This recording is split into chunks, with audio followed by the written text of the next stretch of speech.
নমস্কার বন্ধুরা, আমি প্রীতি। জলছবি গল্পের আসরে আপনাদের সকলকে স্বাগত জানাই।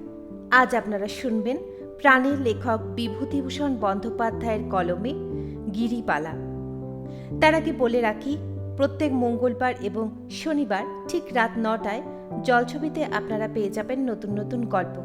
তাই এখনো পর্যন্ত যারা জলছবি চ্যানেলটিকে সাবস্ক্রাইব করেননি তারা অবশ্যই সাবস্ক্রাইব করে রাখবেন।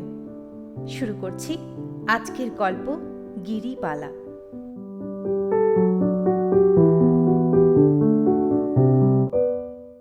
দেশের বাড়িতে অনেক দিন ছিলাম না। গ্রামের অন্য পাড়ার লোকদের ভালোভাবে চিনি নে বা জানি নে। সেবার মাঘ মাসের দিন, বাজার থেকে ফিরছি। এমন সময় একটি সাদা থান পরা বিধবা স্ত্রীলোক বিনীত সুরে বললে, একটু দাঁড়ান বাবা। পরে সে সাষ্টাঙ্গে আমাকে প্রণাম করলে। এরকমভাবে প্রণাম পেতে আমি অভ্যস্ত নই। সংকুচিতভাবে বললাম, এসো মা, এসো, কল্যাণ হোক। ও বেলা কি বাড়ি থাকবেন? হ্যাঁ, কেন বলো তো? আমি একবার যাব এখন আপনার কাছে। বেশ। মনে ভাবতে ভাবতে এলাম, মেয়েটিকে আমি অনেক দিন আগে যেন কোথায় দেখেছি। তখন ওর এরকম বিধবার বেশ ছিল না। তাছাড়া এখন ওর বয়সও হয়েছে। বিকেলবেলা যখন মেয়েটি আমার বাড়ি এলো তখন ওকে ভালো করে চিনলাম। এ দেখছি সেই গিরিবালা। এর যৌবন বয়সে আমি একে অনেকবার দেখেছি। তখন এর বেশভূষা ছিল অন্যরকম। বাজারে যাবার আসবার পথে একে রূপের ঝলক ছুটিয়ে হেলে দুলে চলতে দেখেছি। তখন এর পরনে ছিল লাল পেড়ে শাড়ি, বাহুতে অনন্ত, হাতে বালা, কানে মাকড়ি, গলায় হার, কোমরে রূপোর গোট। অনেক দিনের কথা। তখন ম্যাট্রিক পাশ করে সবে কলেজে ভর্তি হয়েছি। কার কাছে যেন শুনেছিলাম ওর নাম গিরিবালা। চরিত্রের পবিত্রতার জন্যে বিখ্যাত নয়। সেই থেকে ওকে দেখলে পাশ কাটিয়ে বরাবর চলে গিয়েছি। গিরিবালার দিকে ভালো করে চেয়ে দেখলাম। এখনো ওর বয়স হয়েছে। যৌবনে কি রকম ছিল আমার মনে হয় না। তবে এখন ওকে দেখে মনে হয় না কোনোদিন ওর যৌবন ছিল। তবে রংটা এখনো বেশ ফর্সা আছে। চোখ দুটি এখনও সুন্দর। মনে ভাবছিলাম, গিরিবালার কি দরকার আমার কাছে? আমি তো কোনোদিন ওর সঙ্গে একটা কথাও বলিনি। আমাকে কি করেই বা ও চিনলে? আমাকে এই গ্রামে অনেকেই চেনে না, কারণ বহুদিন অনুপস্থিতির পরে আবার দেশে ফিরেছি। ছেলেবেলায় যারা আমায় চিনত তাদের মধ্যে অনেকেই এখন বেঁচে নেই। গিরিবালা যদিও সেই সময়ের মানুষ, কিন্তু ও আমাকে জানতো না বা চিনত না সে সময়। ওর বসবার জন্যে পিঁড়ি পেতে দিয়ে আমার স্ত্রী চলে গেলেন। আমি বললাম, তোমার নাম গিরিবালা না? হ্যাঁ বাবা। তুমি আমাকে চেনো? আপনাকে এদেশে কে বা না চেনে? সে কথা বলছি নে। তুমি আগে আমাকে দেখেছিলে? দেখেছিলাম বাবা। তখন তোমার বাবা মা আছেন, তুমি স্কুলে পড়তে যেতে। বেশ, বসো। কিছুক্ষণ গিরিবালা বসেই রইল চুপ করে। আমি ভাবছি, কেন গিরিবালা এখানে এসেছে। ভেবে কিছুই পাইনে। একটু অস্বস্তি বোধ করতে লাগলাম। গিরিবালা বেশিক্ষণ কিন্তু আমায় অস্বস্তি ভোগ করতে দিলে না। হঠাৎ সে বেশ গম্ভীরভাবে জিজ্ঞাসা করলে, বাবা, ব্রহ্ম কি? তার নম্র ভাব ও আগ্রহের সুরে মনে হলো জিজ্ঞাসুর শিষ্যা যেন পরম জ্ঞানী গুরুর কাছে ব্রহ্মবিদ্যা শুনতে চাইছে। আমার হাসি পেল। প্রথমটা কিন্তু চমকে উঠেছিলাম। তা পরিবেশটি মন্দ নয়। আমার সামনে কালকের আনন্দবাজার পত্রিকা, যুদ্ধের খবর পড়ছি। জিনিসপত্রের দাম দস্তুর ক্রমেই বাড়ছে। রাশিয়া হেরে যাচ্ছে, হিটলারের দুর্মদ বাহিনী লেনিনগ্রাডের উপকণ্ঠে পৌঁছে গেল। চা খাচ্ছি, তামাক ধরাবো একটু পরে, আর ভাবছি কাল ডাকঘর থেকে কিছু টাকা না তুললে হাট বাজার হবে না।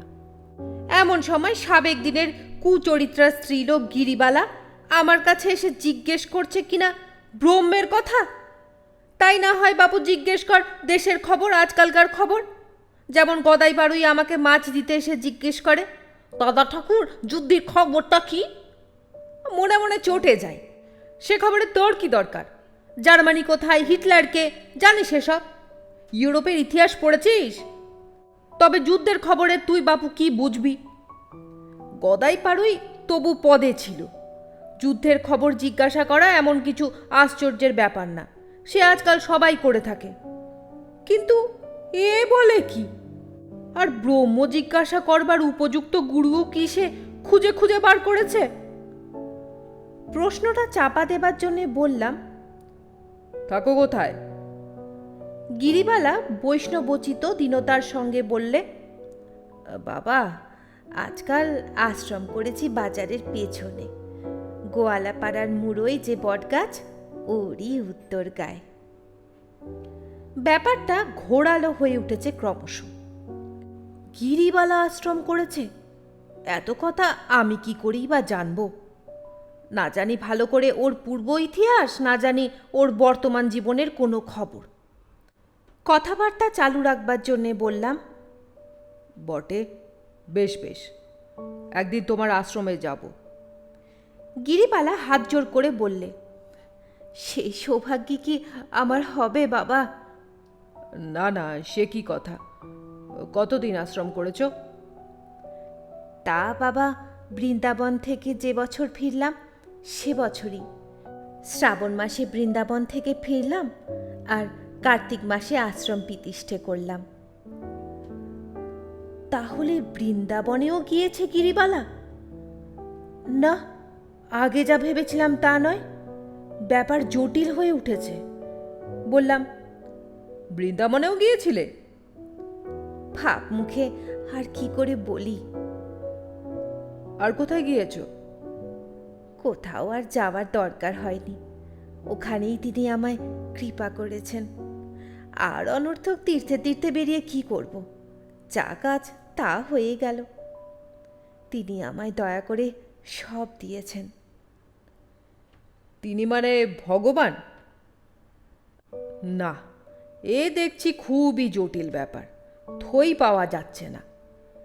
গিরিবালা প্রবর্তকের থাকেও নেই, একেবারে কৃপা সিদ্ধ। এর সঙ্গে কথা বলতে সাহস হয় কই? বললাম, ও, আমায় তিনি বললেন, আমাকে তোর পূজা করতে হবে না, তুই যে আমার মা, আমি তোর ছেলে। বটে।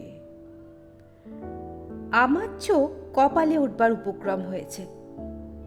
আর না, একে এবার তাড়াতে হবে, আর কোনো কথা চলবে না। বললাম, আচ্ছা গিরিবালা, আর একদিন শুনবো, এখন একটু ব্যস্ত আছি আজ। কিন্তু গিরিবালাকে অত সহজে ফাঁকি দেওয়া চলে না। সে হাত জোর করে বললে, আমার কথাটা কি? ব্রহ্ম কি? ওসব কথার আমি জবাব দিতে পারবো না। তুমি ও পাড়ার গোসাই ঠাকুরের কাছে যাও বরং। না বাবা ঠাকুর, আপনিই বলুন। তুমি ভুল করেছো গিরিবালা। আমি বইয়ের ব্যবসা করে খাই, ব্রহ্ম টম্মের খবর রাখি নে। আচ্ছা বাবা ঠাকুর, আর একদিন আমি আসব। আজ ফাঁকি দিলেন, কিন্তু সেদিন ফাঁকি দেবেন না যেন। আমাকে সাষ্টাঙ্গে প্রণাম করে গিরিবালা বিদায় নিল। আমার স্ত্রী জিজ্ঞেস করলেন, ও কে গো? ওর নাম গিরিবালা এইটুকু জানি, আর জানি যে ওকে তিনি নাকি কৃপা করেছেন। তিনি কে? তিনি আর চিনলে না? তিনি মানে তিনি, ভগবান, গড, শ্রীকৃষ্ণ, ব্রহ্ম। আহা হা হা, ঢং বলে স্ত্রী বাড়ির মধ্যে চলে গেলেন। আমি সন্ধেবেলায় গ্রামের ফটিক চক্রবর্তীর কাছে গেলাম। ফটিক চক্রবর্তীর এখন বয়স হয়েছে। একসময় যথেষ্ট আমোদ প্রমোদ এবং আনুষঙ্গিক বিষয়াদির অনুষ্ঠান করার ফলে এখন ভগ্ন স্বাস্থ্য ও হাঁপানি রোগগ্রস্ত। বললাম, ফটিক কাকা, গিরিবালাকে চেনো? এসো বাবা, বসো। কোন গিরিবালা? ও নামের অনেক লোক ছিল। কার কথা বলছো? এই যে গিরিবালা আশ্রম করেছে গোয়ালপাড়ায়, পথে ঘাটে বেড়াতে দেখি। ও, বুঝলাম বুঝলাম। ওকে আর জানি নে। ওকে জানতে? জানতে মানে? জানতে বলে। যাক যাক, সেসব কথা যাকগে। বলি, ও কিরকম লোক ছিল? তা ভালো লোক ছিল। অনেক ফুর্তি করেছি ওর সঙ্গে। ওর চেহারা ভারী সুন্দর ছিল। হা, যেমন নাচতে পারতো তেমনি গাইতে পারতো। একবার নন্দপাল, যতীন দত্ত আর শশী আচার্যি তিনজনে দোলের দিন ওর ঘরে সে কি ফুর্তি! ও মদ খেয়ে সে ঘুরে ঘুরে নাচ কি, কালা পেরে শাড়ি পরে ঘুঙুর পায়, তারপর এদিকে। গিরিবালা মদ খেত? ফটিক চক্রবর্তী হতাশ হয়ে হাল ছেড়ে দেওয়ার ভঙ্গি করে বললে, না, তোমায় দিয়ে বাবাজি কাজ চললো না। গিরিবালা মদ খেত মানে? গিরিবালা মদ খেত মানে কি? গিরিবালা মদের পিপের জন্ম দিয়েছে বলো? তুমি বাবাজি এসবের কি বোঝো? কেন গিরিবালার খবর নিচ্ছ কেন বলো তো? ব্যাপার কি? এই জন্যে নিচ্ছি যে সে কাল আমার কাছে এসেছিল। তোমার কাছে এসেছিল? কেন তোমার কাছে? তার এখন আর তোমার কাছে বাবাজি? এখন তার বয়স কত? না কাকা, আপনাকে নিয়ে আর পারা গেল না। সে এখন আর সে গিরিবালা নেই। সে এসেছিল আমার কাছে ব্রহ্মের কথা জানতে। কার কথা জানতে? ব্রহ্মের কথা। সে কে? ব্রহ্ম মানে ভগবান, মানে। আর থাক, বুঝেছি। থাক বাবাজি, আমার তোমার সামনে যা তা বেফাস বলে দেবো। আপনি জানেন না সে আশ্রম করেছে, তিনি তাকে কৃপা করেছেন, তিনি তাকে মা বলে ডেকেছেন। ফটিক চক্রবর্তী বিস্ময়ের সুরে বললে, তিনি কে? ওই দেখুন, আবার আপনাকেও তিনি মানে। আর যাগে আমি এখন যাই। আপনার মেজাজ এখন ভালো নেই দেখছি। ভালো কি করে হবে বাবাজি? যে কথা তুমি সকালবেলা শোনালে তাতে মেজাজ ভালো রাখবার উপায় কি বলো? হ্যাঁ, গিরিবালা নাকি আশ্রম করেছে, গিরিবালা নাকি। আচ্ছা, তাহলে এখন আসি ফটিক কাকা, আমার একটু কাজ আছে। বসুন। শশী আচার্যির নাম পেলাম ফটিক কাকার মুখে। শশী স্থানীয় কালী মন্দিরের পূজারী। এখন বয়স হয়েছে, চোখে ভালো দেখতে পান না। তাকে গিরিবালার নাম করতেই তিনি বললেন, গিরিবালা ডাক সাইটে গিয়েছিল, সেসব কথা আর তোমার কাছে বলবো না বাবা। হ্যাঁ, জানি সে আশ্রম করেছে, সন্ন্যাসিনী হয়েছে, ওই যে বলে বৃদ্ধা বেশ্যা তপস্বিনী, তাই। গিরিবালার পূর্ব ইতিহাস ভালোভাবেই জানা হয়ে গেল। সুতরাং সে যখন পুনরায় আমার বাড়ি সেদিন এলো, তখন আমি বেশ কৌতূহলের দৃষ্টি নিয়েই ওকে দেখলাম। বৈকাল বেলা আমি চা খেয়ে একটু বেড়াতে যাব ভাবছিলাম। গিরিবালা বললে, বাবা, একটু পড়ে আমায় শোনাবেন? আমি একখানা বই এনেছি। কি বই দেখি? আপনার বাড়িতেই বইখানা থাক, মাঝে মাঝে এসে শুনে যাব। বড় ভালো বই বাবা, তা আমি তো লেখাপড়া জানি নে।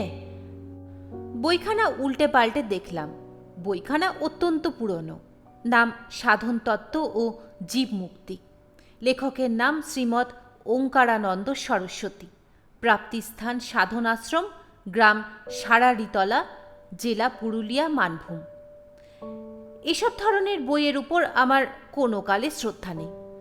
তবুও গিরিবালার মনস্তুষ্টির জন্যে পাতার পর পাতা অত্যন্ত কঠিন সেকেলে বাংলায় লেখা সেই তত্ত্ব আমাকে গড় করে পড়ে যেতে হলো। গিরিবালা মাঝে মাঝে হয়তো প্রশ্ন করে, হ্যাঁ বাবা, তাহলে জীবাত্মার সঙ্গে পরমাত্মার সম্পর্কটা কি বলছে? আমি আবার আগের পাতা থেকে পড়ে যাই, যা বুঝতে পারি ওকে বুঝিয়ে বলি। প্রত্যেক পাতা শেষ হওয়ার পর ভাবি এইবার কি একটা ছুতো করে উঠে পড়া যায়। ঘণ্টাখানেক এভাবেই কেটে যাওয়ার পরে গ্রামের দুজন লোক হঠাৎ এসে পড়াতে ধর্মালোচনার আসর ভেঙে গেল। গিরিবালা যাবার সময় বইখানা আমার কাছে রেখে গেল। আবার একদিন যত শিগগির হয় ও আসবে সাধন তত্ত্ব শুনতে। আমার স্ত্রী বললেন, ও তোমার কাছে রোজ রোজ আসে কেন? ও আপদকে রোজ রোজ আসতে দিও না। তুমি জানো না, গিরিবালা আগে যেমনই থাক, এখন এর পরিবর্তন এসেছে বলেই মনে হয়। তা হোক গে, ওসব লোক কখনো ভালো হয় না, দরকার কি ওর এখানে আসবার? এবার কিন্তু গিরিবালা যখন এলো তখন সকলের আগে আমার স্ত্রীকে গিয়ে সাষ্টাঙ্গে প্রণিপাত করলে। অনেকক্ষণ ধরে কী সব গল্প গুজব করলে, তারপর বাইরে এসে আমার সামনে বসল। তাকে সাধন তত্ত্ব পড়ে শোনাতে হলো ঝাড়া 2 ঘন্টা। ইতিমধ্যে বাড়ির মধ্যে চা খেতে গেলে গৃহিণী বললেন, গিরিবালা কি চলে গেল? না, বাইরে বসে আছে, সাধন তত্ত্ব শুনবে। যাবার সময় যেন এবেলা এখানে খেয়ে যায়। কেন, হঠাৎ তার উপরে এত প্রসন্ন? জানো না, সে এক গাদা ফুল বড়ি নিয়ে এসেছে, 3খানা আমসত্ত্ব আর অনেকখানি আমের আচার। আমি বললাম আমি নেব না, এ তুমি নিয়ে যাও। সে আমার হাতে ধরে জোর করে দিয়ে বললে এ নিতেই হবে, ব্রাহ্মণের সেবার জন্য এনেছি, ফিরিয়ে নিয়ে যাব কি বলে? ওকে এবেলা খাইয়ে দিতে হবে। বেশ, বলছি আমি। গিরিবালাকে গিয়ে বলতে সে ভারী খুশি হলো। একগাল হেসে বললে, মায়ের হাতে রান্না পেশাদ পাবো, এ কি আমার কম ভাগ্যি? বৃন্দাবনে একবার। ভালো কথা, বৃন্দাবনে তোমার কি হয়েছিল সেদিন বলছিলে? গিরিবালার মুখে হঠাৎ যেন ভক্তি ও দীনতার ভাব ফুটে উঠল। হাত জোর করে বললে, ঠাকুর যদি কৃপা করেন তবে মরুভূমিতে ফুল ফোটাতে পারেন। নিশ্চয়ই। আমি তবে বলি শুনুন, আমি কত সামান্য মানুষ আপনি তা জানেন। বৃন্দাবনে গিয়ে গোপীনাথের ঘেরা বলে জায়গায় আমাদের গায়ের রসিক পরামানিকের বাসায় উঠলাম। গঞ্জের রসিক পরামানিক সেখানে অনেক দিন থেকে কাপড়ের ব্যবসা করছে, জানেন তো। রসিকের দিদি বড় ভালো লোক। আমার তো বৃন্দাবনে গিয়ে কীরকম হলো, 2-4 দিন মন্দির আর ঠাকুর দেখে দেখে বেড়াই, একদিন একেবারে অজ্ঞান। অজ্ঞান? বাবা ঠাকুর, একেবারে ভাবের ঘোরে অজ্ঞান। বলো কি, ভাব সমাধি? যাই বলেন বাবা ঠাকুর, 10-12 দিন একেবারে দিনরাত জ্ঞান ছিল না আমার। নাওয়া খাওয়া করতে পারতাম না, না খেয়ে মরতে হতো যদি রসিকের দিদি না থাকতো। কি সেবাটাই করেছিল 15-20 দিন। এই যে বললে 10-12 দিন। 10-12 দিন তো একেবারে অজ্ঞান। তারপর জ্ঞান হলো বটে, কিন্তু ঘোর কাটে না। উঠতে পারি নে, হাঁটতে পারি নে। ফিটের ব্যামো ছিল না তো আগে? না বাবা ঠাকুর, শুনুন বলি আশ্চর্য কাণ্ড। সেই অবস্থায় একদিন রসিকের দিদি সন্ধেবেলা আমাকে সঙ্গে করে কাছে এক ঠাকুর বাড়িতে নিয়ে গিয়েছে। ফিরে আসছি, পায়ে কিসের একটা ঠোক্কর লেগে হোঁচট খেলাম। একখানা ছোট্ট পাথর, মাটিতে অর্ধেক পোতা। মাটি একটুখানি খুঁড়ে হাতে তুলে দেখি বাবা, পাথরের গোপাল মূর্তি। বাবা, বলবো কি, আমার সারা গা যেন শিউরে উঠল। মনে মনে ভাবলাম, আমি তো মহা পাপী। আমার ওপর তারে অহেতুক কৃপা কেন? আমি তো কিছু করিনি তার জন্যে। গিরিবালার চোখ ছলছল করে এলো। না, ফটিক কাকা যাই বলুন, এর সত্যই অনেক পরিবর্তন হয়েছে। পরম মহান্তি হওয়ার পথে উঠেছে দেখছি গিরিবালা। হরিদাস ঠাকুর আর লক্ষ্যহীরার উপাখ্যান চোখের সামনে পুনরায় অভিনীত হতে চলেছে নাকি? ফটিক কাকার কথা আর শুনছি না। বললাম, তারপর? তারপর বাবা, সেই পাথরের বিগ্রহ আমার কাছে তো এসে ঠেলে উঠল। হাঁকড়ে আমায় রইল কি বাবা, কোথাও যেতে চায় না। আমারও বাবা সেই যে বলেছে চৈতন্য চরিতামৃতে, নিজের পালক ভাবে কৃষ্ণে পালা জ্ঞান, আমারও হলো তাই। খাওয়া নাওয়া চুলোয় গেল। গোপাল আমার কি খাবে, গোপাল আমার কি নেবে, এখনো তাই। সেই গোপাল ঘাড়ে চেপে আছে, আর নামতে চায় না। এখানে আমার আশ্রমে তাকেই তো প্রীতিষ্ঠে করে তাকে নিয়েই আছি। বলো কি? কি বলবো বাবা, পুজো করতে দেয় না। বলে, তুমি যে আমার মা, মা হয়ে ছেলেকে পুজো করতে আছে, হাত চেপে ধরে। স্বপ্ন দিয়েছিল রাত্রিরই, ওর জন্যই ভাত রাঁধতে হবে। আর কোনো দেবদেবী আমি জানি নে বাবা ঠাকুর, গোপালই আমার সব। গোপালই ব্রহ্মা বিষ্ণু মহেশ্বর, আর কিছু মানি নে। গিরিবালা অবাকই করেছে আমায়। হাসবো না কাঁদবো বুঝতে পারিনি। ও খেয়ে দিয়ে সেদিন চলে গেল। আমার স্ত্রী খুব যত্ন করেই খাওয়ালেন ওকে। যাবার সময় ও বারবার বলে গেল, সামনের পূর্ণিমার দিন বাবা আমার আশ্রমে ঠিক যাবেন, দেবেন পায়ের ধুলা, বিকেলের দিকে যাবেন। গেলাম ওর আশ্রমে পূর্ণিমার দিন বিকেলে। ওদের গ্রামের গোয়ালপাড়ার পেছনে খামারকালনা বলে সেকালের গ্রাম। সে গ্রাম এখন জনশূন্য, বড় বড় ভিটে জঙ্গল হয়ে পড়ে আছে। দিন মানে বাঘ বেরোয় খামারকালনায়, বরাবর শুনে এসেছি। সেই খামারকালনায় নির্জন বনের প্রান্তে এক প্রাচীন বটতলায় চারখানা খড়ের ঘর। বটের মোটা সরু ঝুড়ি নেমে এসেছে চালা ঘরের মটকায়। সন্ধ্যামালতি ফুল ফুটেছে আশ্রমের আঙিনায়। বনে জঙ্গলে পাখির দল কিচিরমিচির করছে। ঘন বিকেলের ছায়া দেখলে মনে হয় রোদ বুঝি এদিকে ত্রিসীমানায় কোনো দিন ছিল না। অনেক মেয়ে পুরুষ দেখলাম ওর আশ্রমে। উঠোনের মাটিতে বটগাছের ছায়ায় বসে তামাক খাচ্ছে পুরুষেরা। মেয়েরা পটল আর লাল ডাঁটা কুটছে রাশিকৃত।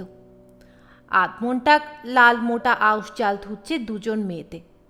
আজ নাকি ওরা সবাই এখানে খাবে। প্রতি পূর্ণিমাতেই নাকি এমন হয়। গিরিবালা আমায় পূর্ণিমার দিন আসতে বলেছিল কেন, এখন বুঝলাম। সন্ধ্যার আগে খোল বাজিয়ে কীর্তন শুরু করলে পুরুষেরা। আরও অনেক পথ চলতি লোক এসে জুটল। জঙ্গলের দূর প্রান্তে গাছের ওপরকার আকাশ জ্যোৎস্নায় সাদা দেখাচ্ছিল।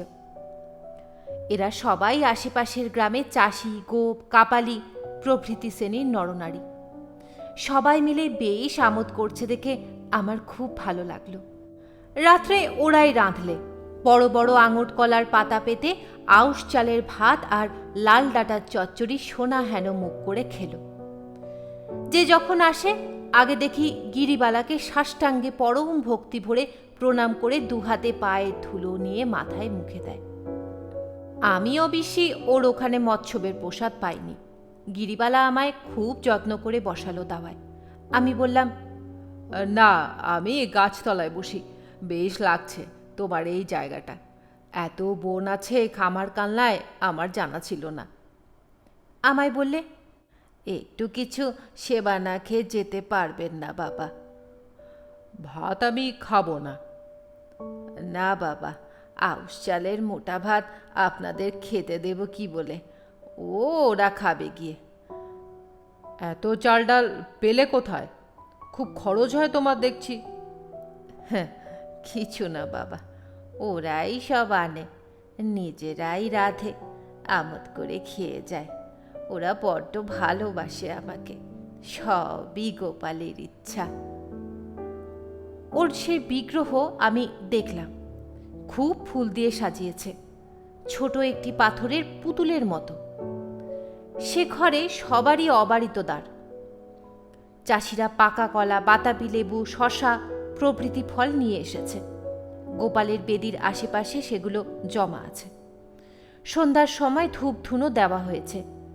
ছোট একটা মাটির প্রদীপ মিটমিট করে জ্বলছে ঘরে। গিরিবালা আমায় বাতাবি লেবুর কোয়া ছাড়িয়ে শশা কেটে কলার পাতায় সাজিয়ে নিয়ে এসে দিলে। মিষ্টির মধ্যে আখের গুড়, গোটা কতক ছোলা ভিজে ওই সঙ্গে। ওর আশ্রমের আবেষ্টনীতে বসে সেই পূর্ণিমার প্রথম প্রহর রাত্রে বেশ লাগলো খেতে। গিরিবালার মুখে কিছু ভালো কথা শুনবার জন্যে ওরা এসেছে। গিরিবালা বোধহয় প্রতি পূর্ণিমাতেই ওদের কিছু কিছু ভালো কথা শোনায়। যারা এসেছে তারা দেখি কেবলই বলতে লাগলো, মা আজ দু কথা বলবেন না? সন্ধে উতরে গিয়েছে, এবার বলুন মা। গিরিবালা সংকুচিত হতে লাগলো আমার সামনে। বাবা ঠাকুর বরং কিছু বলুন ওদের, আপনি থাকতে আমি আবার কি শোনাবো? সে কি কথা?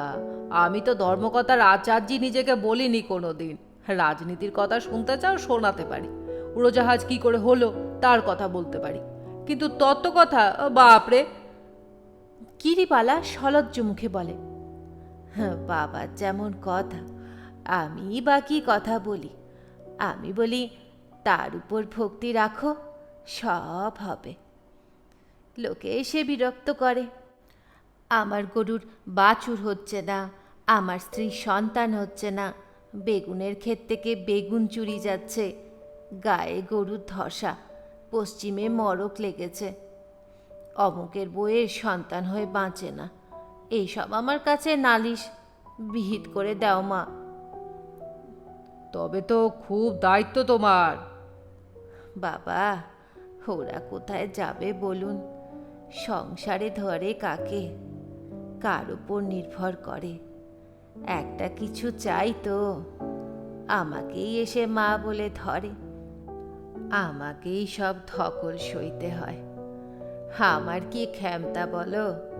গোপাল ভালো করবেন, গোপালের প্রসাদী ফুল নিয়ে যাও, যা হয় গোপাল করবেন, তার দয়া, বুঝলে না বাবা? কাজ হয়? হয় বই কি বাবা, লাগে তু না লাগে তাক, ঝাড়ে ঢিল মারলে কোনো বাসে লাগবেই। ওরা সংসারী মানুষ, ওদের বুঝতে হবে সংসারের ভেতর দিয়েই। আপনাকে আলো ধরে পৌঁছে দিয়ে আসুক বাবা। না না, আমি বেশ যাব এখন, সবে তো সন্ধে। না বাবা, সন্ধ্যের সময় এখানে বাঘ বেরোয়, আপনি যান, সঙ্গে লোক দিচ্ছি, বড় রাস্তায় তুলে দিয়ে আসুক গিয়ে। বড় রাস্তায় যে লোকটা আমায় আলো ধরে এগিয়ে দিতে এলো, ওর দেখি বড় ভক্তি। আমায় বললে, মা একেবারে সাক্ষাৎ উনি সব। ভক্তি ভরে হাত কপালে ঠেকিয়ে গিরিবালার উদ্দেশ্যে প্রণাম করলে। বললাম, খুব ক্ষমতা নাকি? উনি সাক্ষাৎ, উনি সব, যা বলবেন তাই হবে। ছেলে হবে বললি ছেলে হবে, মেয়ে হবে বললি মেয়েই হবে। বৃষ্টি হচ্ছে না, কলাই মুখ বুনতে পারছি নে, জমি ভাঙতে পারছি নে, মাকে গিয়ে ধরলেই হলো। বলো কি, বাকসিদ্ধ নাকি? কি বললেন বাবু, বুঝতে পারলাম না। না ঠিক আছে, তারপর? তারপর মোদের বিপদে আপদে সব উনি, ওনারে ছাড়া মোরা জানি নে। ছুটে ছুটে আসছি ওর কাছে, মা যা করেন। লোকটি আমাকে রাস্তায় তুলে দিয়ে চলে গেল। যাবার সময় আমার পায়ের ধুলো নিয়ে প্রণাম করে বললে, দেন একটু চরণের ধুলো ঠাকুর মশাই। আমরা মুরুক্কু সুরুক্কু গরিব মানুষ, কি বুঝি বলুন, অনেক কিছু বলে ফেললাম, অপরাধ নেবেন না। যাই, মা এই সময় দু একটা ভালো কথা আমাদের শোনান। কি কথা? ভালো কথা, তেনার ভগবানের কথা। আমাদেরও সব কথা কে বলছে বলুন? চাষা লোক, সারাদিন ভুঁই চাষ ক্ষেত খামার নিয়েই থাকি। মায়ের ছিঁড়িমুখ থেকে ছাড়া আর পাচ্ছি কোথায় বলুন? কে মোদের শোনাচ্ছে? ও চলে গেল। এতক্ষণে বেশ চাঁদ দেখা যাচ্ছে ফাঁকে। খামার কানলায় বড্ড জঙ্গল, ঝিঝি পোকা আর মুগড়ো পোকা ডাকছে বনে ঝোপে। গিরিবালাকে অন্য চোখে দেখলাম এতক্ষণ পরে। ওর ঠিক স্থানটি কোথায় বুঝতে পেরেছি। ওর সম্বন্ধে আমার যে বিদ্রূপ ভরা মনোভাব ছিল তা এখন নেই। গঙ্গা নদী সব জায়গায় নেই, কিন্তু তা থেকে বেরিয়ে শাখা নদী, খাল, সোতা সমস্ত দেশের সব লোকের কাছে পৌঁছে দেয় জীবনদায়িনী বাড়িধারা। গিরিবালা বড় নদীর একটি ক্ষুদ্র সোঁতা। ছোট্ট অচাষীদের গ্রামে জল বিতরণ করে বেড়াচ্ছে। তা যতই হোক, তবু সেটা জলই। তাতে স্নান করে জল পান করে লোক তৃপ্ত হয়, নইলে এইসব গরিব লোক বাঁচে কিসে? ফটিক চক্ষুদের কথা আর শুনছি নে। এরপরে আমি গিরিবালাকে অনেকবার দেখেছি। একটা জিনিস লক্ষ্য করেছি, যেখানে সংকীর্তন হচ্ছে কিংবা ভাগবত পাঠ হচ্ছে কিংবা কথকথা হচ্ছে, সেখানেই ও সকলের সামনের সারিতে চুপটি করে বসে আছে এবং হাঁ করে শুনছে। খালের জল আগে হয়তো ঘোলা ছিল, এখন ক্রমে ফর্সা হয়ে আসছে।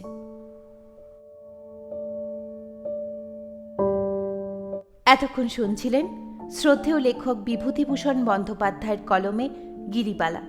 আশা করি গল্পটি সকলের খুব ভালো লেগেছে। আরও একবার মনে করিয়ে দিই, প্রত্যেক মঙ্গলবার এবং শনিবার ঠিক রাত 9টায় জলছবিতে আপনারা পেয়ে যাবেন নতুন নতুন গল্প। তাই এখনও পর্যন্ত যারা জলছবি চ্যানেলটিকে সাবস্ক্রাইব করেননি তারা অবশ্যই সাবস্ক্রাইব করে রাখুন। আজকের মতো আসি তাহলে, ধন্যবাদ।